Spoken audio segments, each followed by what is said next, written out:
Nitong linggo, nagkaroon tayo ng isang malaking pangyayari sa pandaigdigang relasyon. Ibinaba na ng Alemanya ang embargo sa mga components na ginagamit sa 6x6 Guarani Armored Personnel Carrier. Matagal na usapan at negosasyon sa pagitan ng mga gobyerno at kumpanya ang nagbunga ng kasaysayang desisyon na to.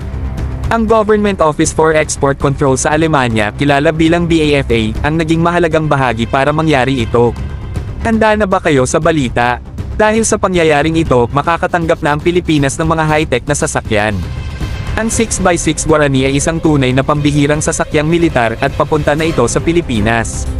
Abangan mga bro. Pero teka, hindi lang isa o dalawa, aabot sa 28 na sasakyan ang ipoproduce sa Brazil at ipapadala sa Pilipinas. Grabe mga bro, naiisip nyo ba ang impact na magiging epekto nito sa ating depensa?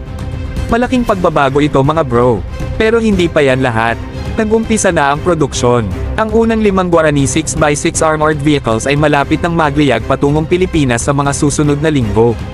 Ang natitirang 23 sasakyan ay kasalukuyang ginagawa at matatapos sa unang kalahati ng 2024. Ito ang simula ng isang bagong yugto sa pandaigdigang kooperasyon.